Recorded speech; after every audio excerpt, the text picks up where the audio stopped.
அருமையான கர்த்தருடைய பிள்ளைகளே, இந்த காலை வேளையில் இயேசு கிறிஸ்து உங்கள் சமீபத்தில் நின்று, உங்கள் பக்கத்தில் நின்று உங்களை பார்த்து சொல்லுகிற வார்த்தை என்னவென்று கேட்டால், நீங்கள் விழும்போது உங்களை தாங்கி தூக்கி நிறுத்துகிறாராம். எந்தெந்த காரியத்தில் நீங்கள் விழுந்து போய் இருக்கிறீர்களோ எனக்கு தெரியாது. ஆனாலும் இந்த வேத வசனத்தின் மூலியமாய் அந்த சர்வ வல்லமை உள்ள தெய்வம் உங்களை பார்த்து சொல்லுகிறார், நான் உன்னை தூக்கி நிறுத்துகிறேன், சோர்ந்து போகாதே. அப்படித்தான் வேதம் சொல்லியிருக்கிறது. தம்மை நோக்கி கூப்பிடுகிற யாவருக்கும் கர்த்தர் சமீபமா இருக்கிறாராம். அவர் சமீபமா இருக்கிற ஒரு அதிகாரத்தில் ஒரே ஒரு வசனத்தை நாம் வாசித்து பார்ப்போம். கர்த்தர் நிச்சயமாய் உங்களுடைய விழுந்து போன எல்லா காரியத்திலும் இருந்து உங்களை கர்த்தர் நிறுத்துவாராம். உங்க பிள்ளைகளை நிறுத்துவாராம், உங்க குடும்பத்தை நிறுத்துவாராம், உங்க வேலையை நிறுத்துவாராம். எல்லா காரியத்திலும் ஆசீர்வாதம் உங்க வீட்டுக்குள்ள நிற்கும் என்று அந்த சர்வ வல்லவர் வாக்கு கொடுக்கிறார். வாசித்து பாருங்கள்.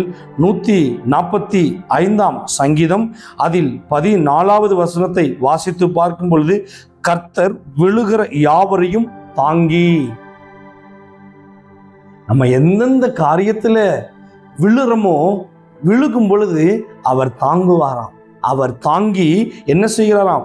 மடங்கடிக்கப்பட்ட யாவரையும் தூக்கி விடுகிறாராம். அதாவது நம்ம அந்த விழுந்து நம்ம உடைக்கப்பட்டு, நம்ம நிந்திக்கப்பட்டு, எல்லாராலும் புறக்கணிக்கப்பட்டு நாம் கடக்கிறதை நம் தகப்பன் பார்த்து என்ன செய்கிறாராம் பாருங்க. அவர் யாவரையும் தூக்கி விடுகிறாராம். எங்க தூக்கி விடுகிறார்? அவர் உயரத்துல தூக்கி நிறுத்துகிறாராம், ஆசீர்வாதத்துல தூக்கி நிறுத்துகிறாராம், நன்மையில தூக்கி நிறுத்துகிறாராம், உங்களுடைய கண்ணீரெல்லாம் துடைக்கிறாராம். அதுக்குத்தான் அவர் சொல்றாரு, அவரை நோக்கி கூப்பிடுகிற யாவருக்கும் அவர் சமீபமா இருக்கிறாராம். இந்த 145வது அதிகாரம் முழுவதும் அவர் தூக்கி நிறுத்துவார் என்று இந்த அதிகாரம் முழுவதும் எழுதப்பட்டிருக்கிறது.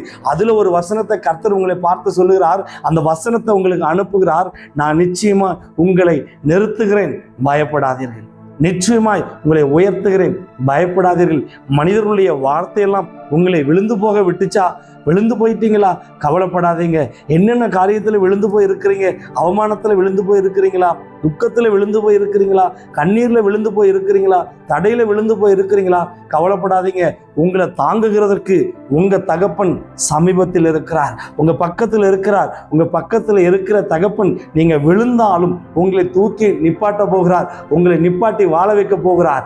எந்தெந்த மனிதருடைய வார்த்தைகள் உங்களை காயப்படுத்தி கீழே தள்ளினதோ அவர்களுக்கு முன்னாடியே கர்த்தர் உங்களை உயர்த்த போவது அதிக நிச்சயம். அதற்காகத்தான் இந்த காலை வேளையில இந்த தேவனுடைய வார்த்தையை உங்க காதில் ஒலிக்கிறதற்காக அவர் இந்த காலை வேளையில அனுப்புகிறார். இந்த காலை வேளையில சொல்லுகிற ஒரு தெய்வம் அவர் உயிருள்ளவராய் இருக்கிறார். ஆதியில வார்த்தை, அந்த வார்த்தை தேவனாய் இருந்தது, அது தேவனிடத்தில் இருந்தது. அந்த தேவன் இந்த காலை வேளையில உங்க வீட்டுக்குள்ள உங்களை சந்திக்கிறதற்காக வந்திருக்கிறார். எப்படி? அவருடைய வசனத்தின் மூலியமா. அதுதான் அந்த வேத வசனம் சொல்லுகிறது. நீ பயப்படாதே, நீ விழும் பொழுது உன்னை தாங்கி உன்னை தூக்கி நிறுத்துவேன் என்று வாக்கு கொடுக்கிறார். அல்லேலூயா! என்ன அழகா சொல்றாரு பாருங்க. இன்னைக்கு நம்ம எத்தனையோ காரியத்தை குறித்து யோசிக்கிறோம். எவ்வளோ காரியத்தில் நம்ம தடைப்பட்டு இருக்கு. ஆனாலும் அந்த தடையெல்லாம் இன்னும் மாறலையேன்னு சொல்லி அந்த தடையை பார்த்து எழுந்து தடுமாறி விழுந்துட்டு இருக்கிறீங்களா? ஆண்டவர் சொல்றார், இதுவரைக்கும் நீங்க விழுந்தீங்க. ஆனா இந்த நாள் முதற்கொண்டு இந்த வார்த்தைக்கு பிற்பாடு நீங்க எந்த இடத்துலையும் தவறி விழுந்து போவதில்லை.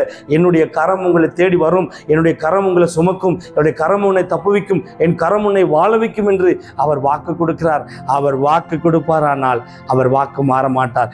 எப்பவும் எனக்கு இந்த வேதத்துல பிடிச்ச ஒரு நல்ல ஒரு அதிகாரம் இருக்கு. எல்லாமே நல்ல அதிகாரம் தான். அதுல பாருங்க, அவர் சொல்றாரு, விழுந்துட்டியா? கவலைப்படாத, நான் தூக்கி நிப்பாட்டுறேன். ஏன்னா நான் பொய் சொல்றதுக்கு மனுஷன் அல்ல, மனுபுத்திரனும் அல்ல, சொல்லியும் செய்யாமல் இருப்பேனோ, நான் சொன்ன வாக்கை நானே நிறைவேற்றுவேன் என்று சொல்றார். பாருங்க, இதுல என்ன சொல்றாரு மெயினா பாருங்க. கர்த்தர் விழுகிற யாவரையும் தாங்கி. அவர் தான் சொல்றார். உங்களை பார்த்து அவர் தான் சொல்றார், வேற யாரும் சொல்லல. இது வேற எந்த கதை புக்கிலிருந்து வரல, வேற எந்த மனிதரும் சொல்லல, எந்த மாம்சீகத்தில் உள்ளவரும் சொல்லல. அவர் சொல்ற, கர்த்தர் நான் சொல்லுகிறேன், விழுகிற யாவரையும் தாங்குகிறாராம். மடக்கடிக்கப்பட்ட, அதாவது துக்கத்தின் மித்தம் ஒடுங்கி கிடக்கிற, பிரச்சனையின் மித்தம் நெருக்கப்பட்டு கொண்டிருக்கிற உங்களை பார்த்து சொல்றார், நீ பயப்படாதே, யாவரையும் தூக்கி நிறுத்துகிறாராம். அல்லேலூயா.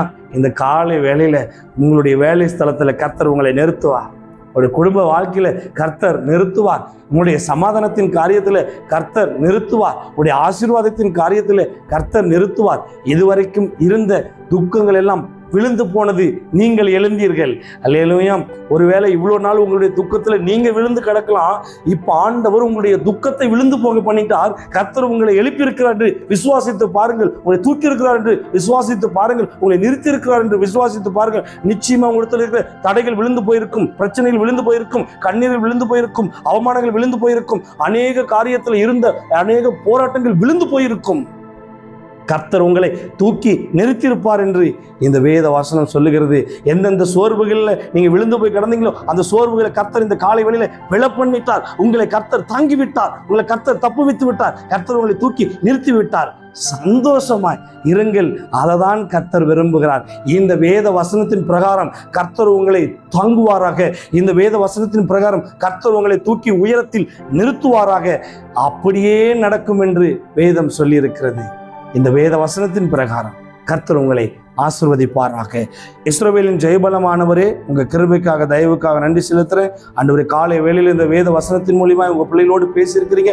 இந்த திருவசனம் உங்களுடைய பிள்ளைகளை எல்லா காரியத்திலிருந்து தூக்கி நிறுத்தும்படியாக நான் ஜெபிக்கிறேன். விழுந்து போயிருக்கிற எல்லா பிள்ளைகளையும் தாங்கும்படியாக நான் ஜெபிக்கிறேன். தப்பு வைக்கும்படியாக நான் ஜெபிக்கிறேன். உங்க பிள்ளைகள் ஆசீர்வாதத்தின் மேன்மையை காணும்படியாக நான் ஜெபிக்கிறேன். இதுவரைக்கும் தடையா இருந்த எல்லா காரியத்தையும் விழுந்து போக பண்ணிட்டு உங்க பிள்ளைகளை ஆசீர்வாதத்துல நிறுத்தினதற்காக நான் கோடான கோடி நன்றி செலுத்துறப்பா. இந்த வேத வசனத்தின் பிரகாரம் உங்க பிள்ளைகளை ஆசீர்வதித்து வாழ வைக்க போற உடைய கிருபைக்காக நன்றி செலுத்துறேன். ஆசீர்வதிங்க, கிருபையில மறைங்க, பெரிய காரியத்தை செய்யுங்க. இயேசு கிறிஸ்துவின் அதிகாரம் நிறைந்த இரக்கம் நிறைந்த புண்ணிய நாமத்தில் ஜெபிக்கிறேன். எங்கள் ஜெபம் கேளும் எங்கள் நல்ல பிதாவே. ஆமென். God bless you.